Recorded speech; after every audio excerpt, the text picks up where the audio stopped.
So as I continue my journey, and since I don't vlog and I don't carry a GoPro and I don't carry an Osmo and I don't have a chest belt to put my camera on, and I don't go home and get on the editing software and put together one long, interesting vlog.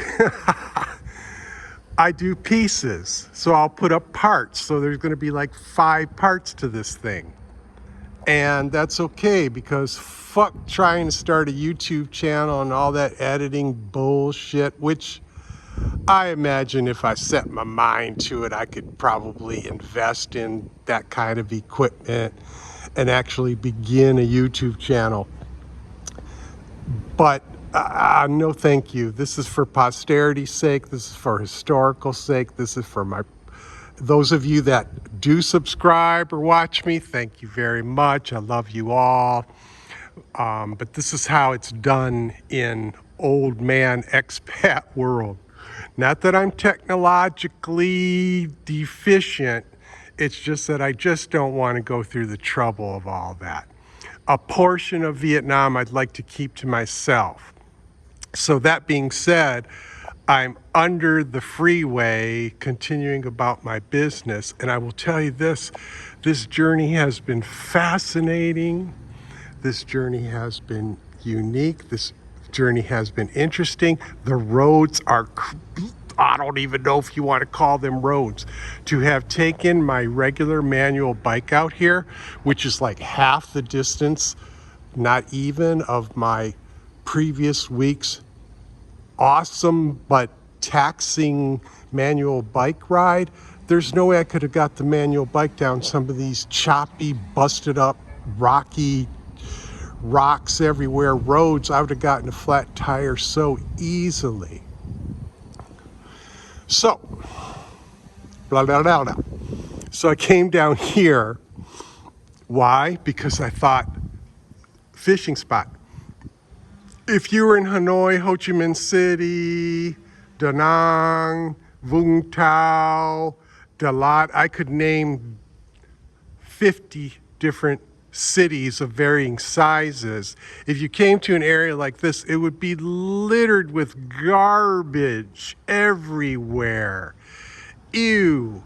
But out here in the country, they don't do that. There's a little bit of garbage. There's a little plastic cup there. Okay, no big deal. And then the reason I came down here is because, I apologize, I don't know the name of this river, but it's huge.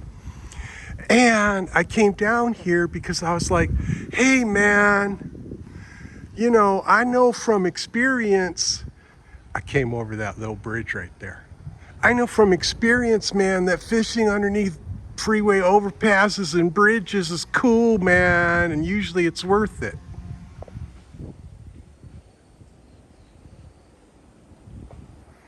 Old bridge right there, I'll tell you what. And these pipes, I think, are drainage for the rain from the freeway. Excuse me, I'm a little wobbly because I'm standing on a huge rock. So these huge pipes coming down here are, I think, drainage from the freeway. So if it rains really hard, man, I don't know what this shit looks like. You can fish right down over there, right down over here. So I'm marking this area in my mind. Some nice boulders here too, some nice rocks and boulders. So I don't know. Some of these are just concrete shit that has fallen, but there's a few natural nice boulders here, which I think might work in the garden.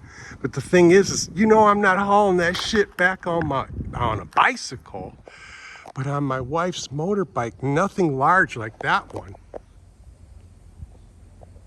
Even though I'd like to grab that sucker and put it in my garden, there are some decent size, challenging, like this baby right here is perfect. That's probably,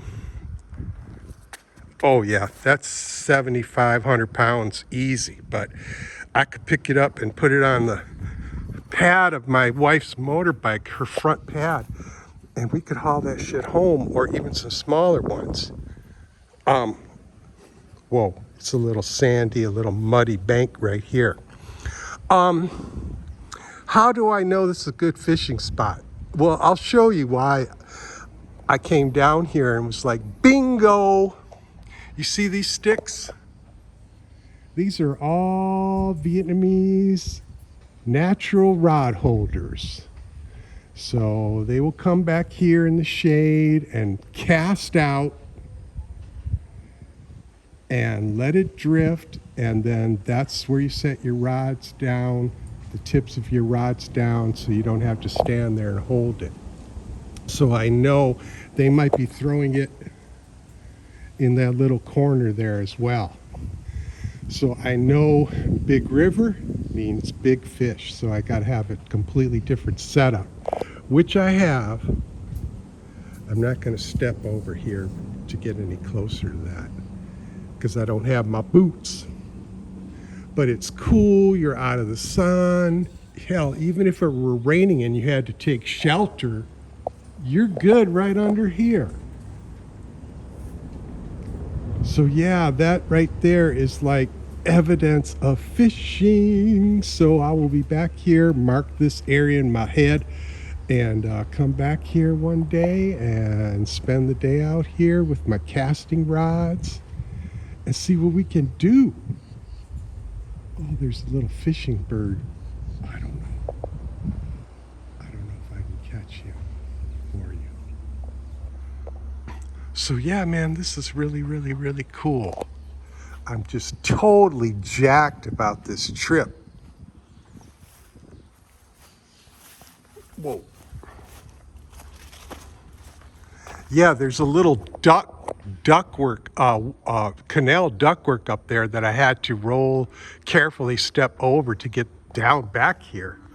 That e-bike is awesome, but it weighs 50 pounds.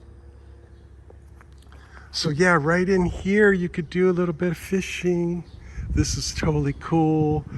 If you're gonna cast out into the center of the river, you gotta have a heavy weight and you've gotta have really strong line because you do get a lot of tree branches and stuff that flow through. I think that's generally any large river system.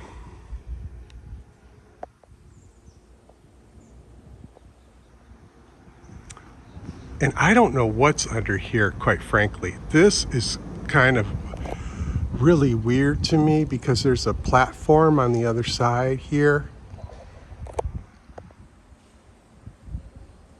Back there. Like a railing with a platform. And there's I honestly, I don't know what's happening over there. I don't even know how to get back there.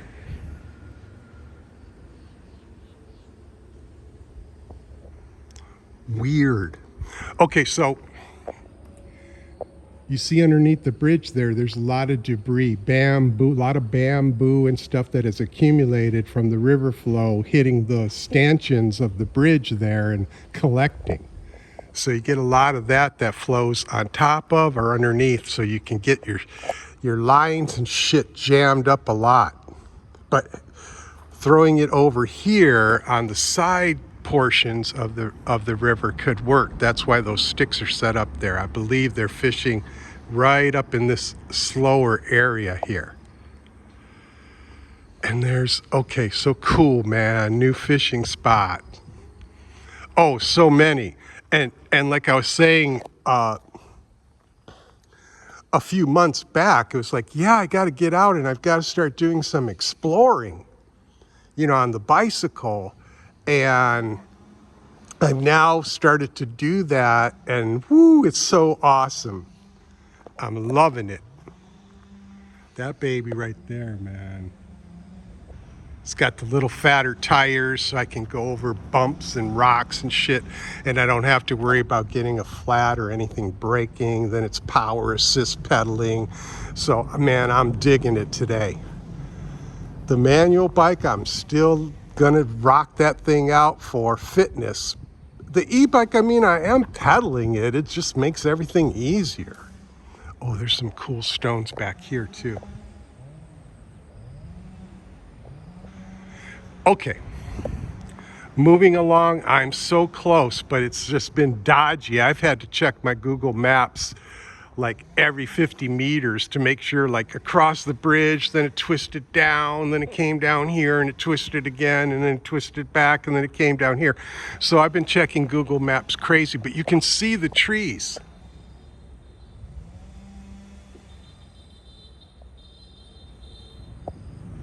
So I'm getting close to the forested area.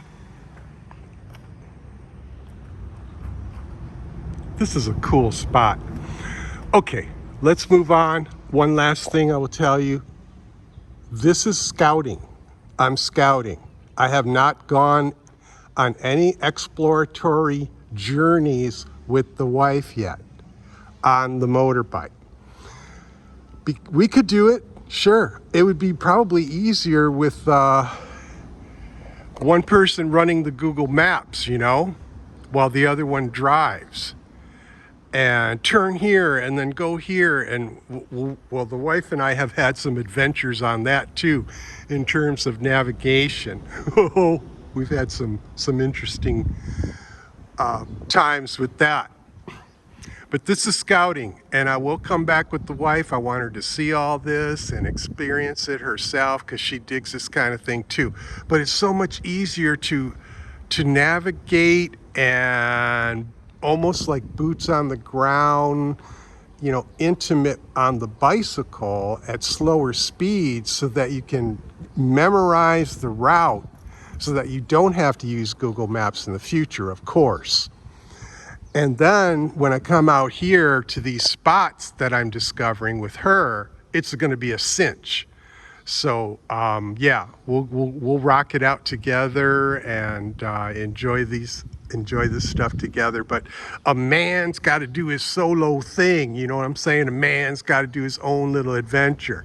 I'm not climbing Mount Everest, but I am out here where uncharted territory. All the years that I've lived in Vietnam, I've always been in, let's see, Da Nang, then Nha Trang for a couple years, and then Hoi An for 4 years. I've always been somewhere where the infrastructure was a little more manageable for a non-Vietnamese speaking individual.